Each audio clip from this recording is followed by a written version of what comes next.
Students, welcome back to my channel. Students, आज का जो हमारा टॉपिक है वो है प्राइम फैक्टर्स एंड फैक्टराइजेशन, यानी कि आपको गुणनखंड और अभाज्य गुणनखंड निकालने हैं किसी भी संख्या के। तो स्टूडेंट, इस वीडियो में मैं आपको वन बाय वन इन सभी फैक्टर्स के बारे में बताऊंगी। Prime factor, number of factors, number of prime factors, number of positive factors, number of even factors, odd factors and proper factor, कि ये सभी फैक्टर्स आपके किस तरह से निकाले जाते हैं, इन सब के लिए क्या क्या फॉर्मूले यूज में आते हैं। अब देखिए, सबसे पहले या तो होता है नंबर ऑफ फैक्टर्स, यानी कि फैक्टर्स किसी भी संख्या को उसके गुणनखंडों में तोड़ना, या प्राइम फैक्टर यानी कि किसी भी संख्या को अभाज्य गुणनखंडों के रूप में तोड़ना, यानी कि अभाज्य संख्याओं के रूप में तोड़ना। अब देखिए, कोई भी हमारे पास अगर संख्या दे रखी है, ठीक है, जैसे मान लीजिए यहाँ पे आपको दे रखा है 72, ठीक है। अब इसके कई फैक्टर्स हो सकते हैं, जैसे 1 से भी आप डिवाइड हो जाएगा, ये 2 हो जाएगा, इसका 3 हो जाएगा, ठीक है, 4 हो जाएगा, ठीक है, 6 हो जाएगा, 8 हो जाएगा, 9 हो जाएगा, 12 हो जाएगा, 18 हो जाएगा, 36 हो जाएगा और 72 हो जाएगा। तो ये सभी जो आपके नंबर हैं ये आपके 72 के क्या हो जाएंगे, गुणनखंड, ठीक है, क्योंकि ये सभी आपके 72 के मल्टीपल हैं, ठीक है। अब देखिए, प्राइम फैक्टर अगर निकालना है तो 72 को ऐसे फैक्टर्स में डिवाइड करना है कि जो कि अभाज्य संख्याएं हैं, ठीक है। तो इसको निकालने का क्या तरीका होता है, 72 को आप प्राइम फैक्टराइजेशन मेथड से इसके गुणनखंड करेंगे, यानी कि 2 से डिवाइड करेंगे, 2 तिया 6, 2 चिक्की 12, ठीक है, फिर 2 से करेंगे 18, फिर 2 से करेंगे 9, फिर 3 से करेंगे 3 तिया 9, फिर 3 से करेंगे 3 एकम 3। तो देखिए, इसके फैक्टर क्या हो जाएंगे, 2 गुणा 2 गुणा 2 गुणा 3 गुणा 3। अब देखिए, ये जो इनका जो गुणनफल आ रहा है वो कितना आ रहा है, 72। 2 दूनी 4, दूनी 8, या 24 या 72। और ये सभी संख्याएं जो हैं ये आपकी हैं प्राइम नंबर्स, है ना। तो 72 के ऐसे फैक्टर कौन से हो गए जो कि प्राइम फैक्टर है, वो हो गए आपके 2 की पावर 2 3 इंटू 3 की पावर 2, ठीक है। तो इस तरह से आप किसी भी संख्या का प्राइम फैक्टर निकाल सकते हैं, उसको प्राइम फैक्टराइजेशन मेथड से आप, ठीक है, सॉल्व कर लेते हैं और उसको आप प्राइम संख्याओं यानी कि अभाज्य संख्याओं के रूप में ब्रेक कर लेते हैं। तो वो जो अभाज्य संख्याएं आती हैं वो आपके प्राइम फैक्टर होते हैं उस संख्या के। अब देखिए, इसमें नंबर ऑफ प्राइम फैक्टर्स अगर आपको निकालना है तो नंबर ऑफ प्राइम फैक्टर्स कितने हो जाएंगे, जैसे मान लीजिए यहाँ पे हम देख के चलते हैं 2 की पावर 3 और 3 की पावर 2। तो हम क्या करेंगे, ये जो पावर है इनको ऐड कर लेते हैं, 3 + 2 यानी कि 5। तो 72 के प्राइम फैक्टर कितने हो गए, 5, ठीक है। उन अभाज्य संख्याओं को हम जोड़ लेते हैं। अब बात आती है नंबर ऑफ पॉजिटिव फैक्टर्स, किसी भी संख्या के धनात्मक गुणनखंड क्या होते हैं। धनात्मक गुणनखंड निकालने का क्या तरीका होता है, देखिए, धनात्मक गुणनखंड निकालने के लिए हम क्या करेंगे कि ये जो हम प्राइम फैक्टर करते हैं कि 2 की पावर 72 के कितने हो गए, 2 की पावर 3 इंटू 3 की पावर 2 हो गए। तो पॉजिटिव फैक्टर यानी कि धनात्मक गुणनखंड निकालने के लिए आप क्या करेंगे, ये जो आपको पावर दे रखी है इसमें 1 1 ऐड कर देते हैं, यानी कि 3 + 1 और उनका आप कर देंगे मल्टीप्लाई 2 + 1, ठीक है। तो 3 + 1 हो गया 4 और 2 + 1 हो गया 3, यानी कि 4 तिया 12। तो टोटल पॉजिटिव फैक्टर कितने हो गए, 72 के 12।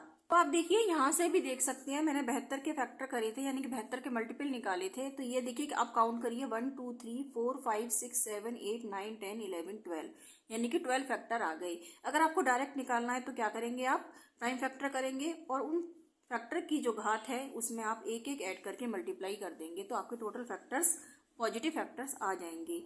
अब देखिए, बात आती है number of even factors and number of odd factors, ये कैसे निकालते हैं। तो इवन फैक्टर्स निकालने के लिए देखिए क्या करेंगे हम, कि ये जो हमारे आए हैं 72 के फैक्टर, 72 के आ जाएंगे 2 की पावर 3 इंटू 3 की पावर 2। तो इवन फैक्टर निकालने के लिए क्या करते हैं हम, जो हमारा इवन फैक्टर होता है यानी कि 2 इवन जो प्राइम फैक्टर है उसकी पावर में हम एक ऐड जो करते हैं वो नहीं करते हैं, ठीक है। बाकी की जो आपके ऑड नंबर है यानी कि ऑड प्राइम नंबर है इसकी पावर में 1 ऐड कर देंगे, लेकिन जो हमारा इवन फैक्टर है उसमें हम 1 ऐड नहीं करेंगे। तो देखिए, ये क्या हो जाएगा, 3 इंटू 2 + 1, क्योंकि इसकी पावर में 1 ऐड कर देंगे। तो ये हो जाएगा 3 इंटू 2 + 1 3, यानी कि 9। तो 72 के टोटल इवन फैक्टर कितने आ गए, 9। अब आप यहां से भी देख सकते हैं कि जो हमने यहाँ पे फैक्टर करे थे 72 के, इसमें इवन फैक्टर कितने हैं। देखिए 1, 2, 3, 4, 5, 6, 7, 8, 9। ठीक है, यानी कि ये जो 9 संख्याएं हैं ये आपकी सम संख्याएं हैं। ठीक है, ऐसे ही अगर आपको ऑड फैक्टर निकालना है किसी भी नंबर का, तो आपने जो प्राइम फैक्टर करे हैं 2 की पावर 3 इंटू 3 की पावर 2, ठीक है, तो इसमें आप क्या करेंगे, जो इवन वाला जो नंबर है इसको आप लेते ही नहीं है। ठीक है, इसको आप कैंसिल कर देंगे क्योंकि आपको ऑड फैक्टर निकालने हैं, और इसकी पावर में 1 ऐड कर देंगे, यानी कि जो ऑड प्राइम नंबर है इसकी पावर में 1 ऐड कर देंगे, तो ये हो जाएगा 2 + 1 यानी कि 3। तो टोटल ऑड फैक्टर कितने हो गए, 3। देखिए हम 72 के फैक्टर में देख भी सकते हैं कि कितने आपके ऑड फैक्टर हैं। ठीक है, ये कितने हो जाएंगे, 1 हो जाएगा, 3 हो जाएगा और 9 हो जाएगा। ठीक है, यानी कि 1, 2, 3। ठीक है, 3 नंबर आपके ऑड फैक्टर हैं। तो ये देखिए हमने यहाँ फॉर्मूले में निकाल लिया था डायरेक्ट यहाँ से। ठीक है, इवन फैक्टर क्या करना है कि आपको जो इवन वाला फैक्टर है इसको आप 1 ऐड नहीं करेंगे इसकी पावर में, और ऑड वाली पावर में 1 ऐड कर देंगे। लेकिन ऑड फैक्टर निकालने के लिए क्या करेंगे, इवन वाली जो आपकी पावर है इसको हम लेते ही नहीं है इस नंबर को, और बाकी ऑड फैक्टर में 1 ऐड कर देते हैं, तो ये आ गया हमारे पास 3। तो इस तरह से आप किसी भी नंबर का पॉजिटिव फैक्टर, इवन फैक्टर और ऑड फैक्टर निकाल सकते हैं। इसको जब मैं आपको क्वेश्चंस के हिसाब से कराऊंगी तो आपको और अच्छे से समझ में आ जाएंगे कि किस तरह से आप फैक्टर निकालेंगे। चलिए अब हम प्राइम फैक्टर और फैक्टराइजेशन के ऊपर जो क्वेश्चन है कॉम्पिटिटिव एग्जाम्स में पूछे जाते हैं उस तरह के क्वेश्चंस को करना स्टार्ट करते हैं। पहला क्वेश्चन है हमारा 4 की घात 11 इंटू 5 की घात 5 इंटू 3 की घात 2 इंटू 13 की घात 2 में अभाज्य गुणनखंडों की कुल संख्या बताइए। देखिए 5 हमारा प्राइम फैक्टर है, 3 हमारा प्राइम फैक्टर है, 13 हमारा प्राइम फैक्टर है, लेकिन 4 प्राइम फैक्टर नहीं है, तो इसको भी हमें प्राइम फैक्टर में ब्रेक करना पड़ेगा। तो इसके प्राइम फैक्टर हो जाएंगे इस तरह से, पावर 2 और इसकी पावर 11। ठीक है, क्योंकि 2 की पावर 2 कितना हो गया 4, और 4 की पावर 11 इंटू 5 की पावर 5 इंटू 3 की पावर 2 इंटू 13 की पावर 2। अब देखिए सभी फैक्टर आपके प्राइम फैक्टर हो गए, 2, 5, 3 और 13।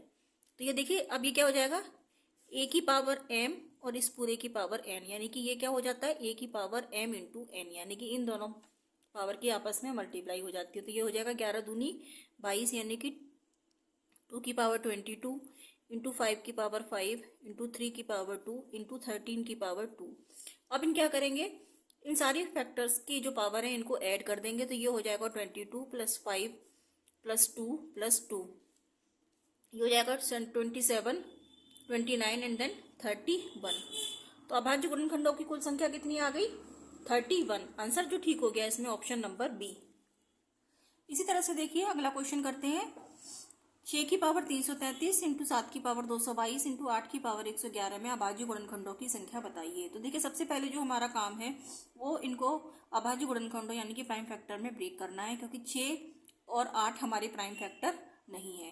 तो देखिए 6 को प्राइम फैक्टर में कन्वर्ट करना पड़ेगा, तो इसको लिख सकते हैं 2 × 3 और इस पूरे की पावर 333, देन 7 की पावर 222 इंटू इसको लिख सकते हैं आप 2 × 2 × 2, यानी कि 2 की पावर 3 और इसकी पावर 111।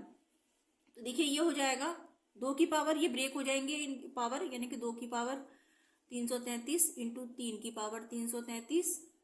ऐसे ये हो जाएगा 7 की पावर 222 इंटू ये देखिए 2 की पावर 3 और इसकी पावर 111। तो ये क्या हो जाएगा 2 की पावर 333, ये मल्टीप्लाई हो जाएगी, तो यानी कि ये हो जाएगा 2 की पावर 333। ठीक है, अब देखिए क्या करना पड़ेगा, इन सभी पावर को ऐड करना पड़ेगा। तो ये क्या हो गया 333, ये पावर 333, 333, 222 और 333, ये सभी पावर आपकी जुड़ जाएंगी। 333 + 333 + 222 + 333, जब आप इसे ऐड करेंगे तो आ जाएगा आंसर 1221। ठीक है, तो ऑप्शन जो ठीक हो गया इसमें ऑप्शन नंबर सी 1221।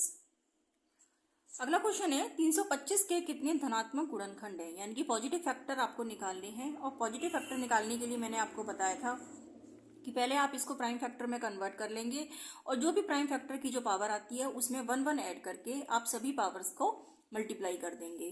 ठीक है, तो पहले हम इसके प्राइम फैक्टर निकालेंगे 325 के। तो ये 325 के प्राइम फैक्टर क्या हो जाएंगे, आप इसको 5 से डिवाइड करिए, ये हो जाएगा 5 30, 5 पंजे 25, फिर 5 से करिए, ये हो जाएगा 5 एकम 5, 5 तिया 15। ठीक है, तो क्या हो जाएंगे 5 गुणा 5 गुणा 13, ये हो गया 5 की पावर 2 और 13 की पावर 1। अब ये देखिए 5 और 13 ये दो प्राइम फैक्टर में आपके कन्वर्ट हो गए। तो धनात्मक गुणनखंड यानी कि पॉजिटिव फैक्टर आपको निकालने के लिए क्या करना है, ये जो पावर दे रखी है इनमें 1 1 ऐड करके मल्टीप्लाई करना है, यानी कि 2 + 1 इंटू 1 + 1। ठीक है, ये हो जाएगा आपके पास 3 इंटू 2 यानी कि 6। तो आंसर जो आ गया हमारे पास 6 आ गया, यानी कि 325 के कितने धनात्मक गुणनखंड है, 6, option number A. Next question है संख्या 60 के धनात्मक गुणनखंडों का योगफल क्या होगा। अब देखिए सबसे पहले तो आपको धनात्मक गुणनखंड निकालने होंगे और उसके बाद उसका योगफल निकालना है। तो देखिए इसके लिए जो फॉर्मूला है वो मैं आपको बताऊंगी। सबसे पहले आप इसके पॉजिटिव फैक्टर निकालेंगे। ठीक है, तो संख्या 60 के धनात्मक गुणनखंडों का योगफल निकालने के लिए इसके फैक्टर निकालने पड़ेंगे। तो ये हो जाएंगे आपके 2 दूनी 4 तिया 12 पंजे 60, यानी कि ये हो जाएगा 2 की पावर 2 इंटू 3 की पावर 1 इंटू 5 की पावर 1।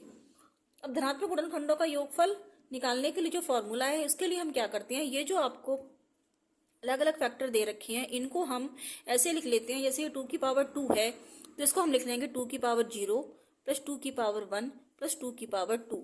इस तरह से हम इसे 0 से लेके 2 तक लेके जाएंगे क्योंकि ये 2 की पावर 2 है। इनटू ऐसे लिखेंगे इसको 3 की पावर 0 प्लस 3 की पावर 1।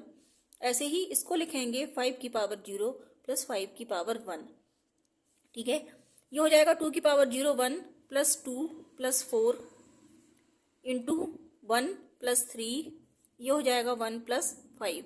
तो ये हो जाएगा 3 और 4 7, 4 और 6, यानी कि 7 गुणा 4 गुणा 6 हो जाएगा 7 चौक 28, 28 छिक्का 168, यानी कि धनात्मक गुणनखंडों का योगफल आ गया आपका 168।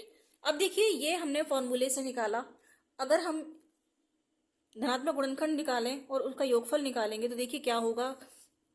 60 के कौन कौन से फैक्टर हो सकते हैं मल्टीपल में, देखिए 1 हो सकता है, 2 हो सकता है, 3 हो सकता है, 4 हो जाएगा, 5 6 10 12 15 20 30 एंड 60, ये सारे के सारे आपके धनात्मक गुणनखंड हैं 60 के। जब आप इनको ऐड करेंगे तो ये आपका 168 आएगा।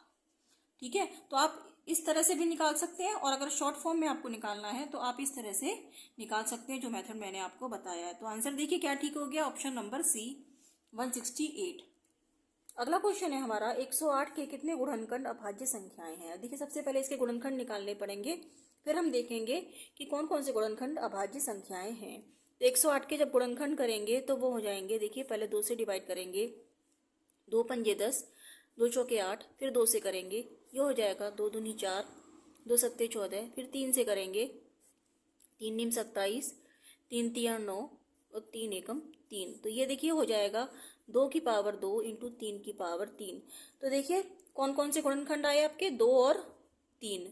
ठीक है, तो 2 कितने गुणनखंड हो गए, 2 1 और 2। ठीक है, यानी कि आंसर क्या हो गया, ऑप्शन नंबर ए, 2 गुणनखंड जो है वो अभाज्य संख्याएं हैं। नेक्स्ट क्वेश्चन कह रहा है संख्या 24 के कुल सम गुणनखंडों की संख्या बताइए। देखिए संख्या 24 के सबसे पहले गुणनखंड निकालने पड़ेंगे। ठीक है, तो 24 के जो फैक्टर करेंगे वो हो जाएंगे 2 गुणा 2 गुणा 2 गुणा 3, यानी 2 दूनी 4 दूनी 8 तिया 24, ये हो जाएंगे 2 की पावर 3 इंटू 3 की पावर 1। अब देखिए मैंने आपको बताया था पहले कि सम गुणनखंडों की संख्या निकालनी है। तो देखिए सम गुणनखंडों की संख्या निकालने के लिए क्या करते हैं, जो इवन वाला फैक्टर है यानी कि सम गुणनखंड है उसकी पावर में 1 ऐड नहीं करते और जो ऑड वाली पावर है उसमें 1 ऐड कर देंगे और दोनों का मल्टीप्लाई कर देंगे, यानी कि इवन फैक्टर आपके हो जाएंगे। 3 को एज इट इज रखेंगे, यानी कि 2 की पावर 3 है, इसमें 1 ऐड नहीं करेंगे, इंटू इसमें 1 ऐड कर देंगे, यानी कि 1 प्लस 1, ये हो जाएगा 3 इंटू 2 इक्वल टू 6, यानी कि इवन फैक्टर टोटल हो गए आपके पास 6। आप इसको ऐसे भी चेक कर सकते हैं, 24 के फैक्टर करके देखिए, देखिए कौन कौन से फैक्टर हो जाएंगे इसके, 1 2 3 4 6 8 12 24। ठीक है।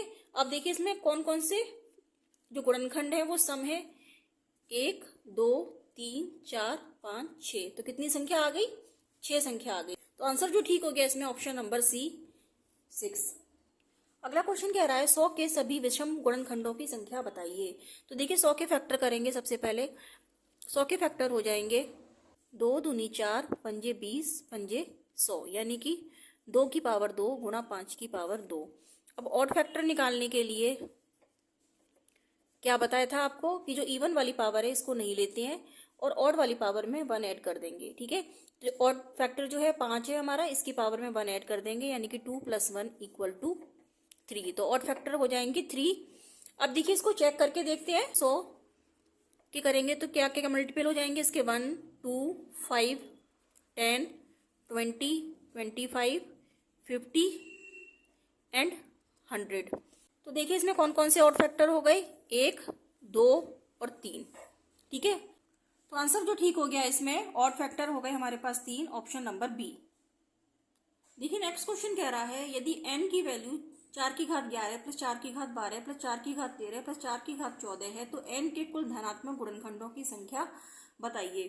अब देखिए इसे सॉल्व करने के लिए हम क्या करेंगे, सबसे पहले इसके हम प्राइम फैक्टर करेंगे, यानी कि ये 4 4 में दे रखे हैं, इन्हें हम प्राइम फैक्टर में कन्वर्ट करेंगे। तो n की वैल्यू है 4 की घात 11, 4 की घात 12, 4 की घात 13 और 4 की घात 14। ठीक है, तो इसको हम लिख सकते हैं इस तरह से, 4 की घात 11 अगर हम इसमें से कॉमन ले लें तो यहाँ बचेगा 1 + 4 की घात 1 + 4 की घात 2 + 4 की घात 3। ठीक है, इसको हम लिख सकते हैं 4 की घात 11 को 2 की पावर 2 की पावर 11, और ये हो जाएगा 1 + 4 + 16 + 64। ठीक है, ये हो गया आपके पास 2 की घात 22, और ये हो जाएगा जब आप इसको ऐड करेंगे तो ये हो जाएगा 85। ठीक है, 85 को लिख सकते हैं 2 की पावर 22, 17 पंजे 85, यानी कि 5 की पावर 1 और 17 की पावर 1। अब देखिए ये आपके प्राइम फैक्टर हो गए। ठीक है, 2 5 और 17।